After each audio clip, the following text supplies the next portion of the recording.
এত কিছুর পর শাকিব খান কোত্থেকে আসে? আমি কাউকে স্যাটিসফাই করার জন্য কিছু করি না। যাকে চাচ্চু ডেকেছি, বাবা ডেকেছি, শাড়ি মেলায় নাচার মতো অবস্থা তার সাথে আমার নাই। কখনো ছোট দিঘির সাথে বড় দিঘিকে মিলাতে চাই। শিশু শিল্পী হিসেবে পর্দায় অভিষেক হয়েছিল পারথানা ফারদিন দিঘির। সময়ের সঙ্গে সঙ্গে চিত্রনায়িকা হিসেবে নিজেকে প্রতিষ্ঠিত করেছেন তিনি। কাজ করেছেন বর্তমান সময়ের বেশ কিছু নায়কের সঙ্গে। হ্যাঁ দর্শক, বলছিলাম প্রার্থনা দিঘির কথা।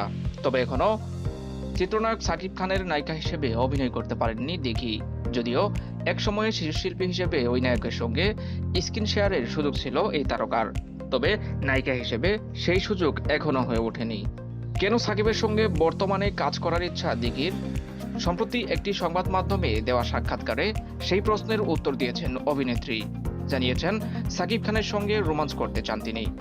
এদিকে রোমান্স না করার বিষয়টি ব্যাখ্যা করে দিঘি বলেন, সাকিব আঙ্কেলের সঙ্গে চাচ্চু আমার চাচ্চু সিনেমা হয়েছে, মানুষ আমাকে সেভাবে দেখেছে। ওই জায়গা থেকে মনে হয় সাকিব আঙ্কেলের সঙ্গে রোমান্স করা আমার জন্য ঠিক হবে না। তবে যদি কোনো চরিত্র পান, সেখানে সাকিবের বিপরীতে কাজ করবেন দিঘি। এদিকে জানা গেছে শুধু সাকিব খান নয়, জায়েদ খানের সঙ্গেও রোমান্স করতে চান না দিঘি। তাদের দুজনকেই আঙ্কেল বলে সম্বোধন করেন এই অভিনেত্রী। এ বিষয়ে জায়েদ খানের সঙ্গে সম্ভব নয়, কারণ তাকেও চাচ্চু বলে ডাকি। কিংবা সামনে ধরে রাখার চেষ্টা করব। যেমন হেলদিনেসটা সবার ভালো করি না, আমার নিজের ইচ্ছাটাকে আমি অনেক বেশি প্রাধান্য দিই। দর্শকরা খুব সুন্দর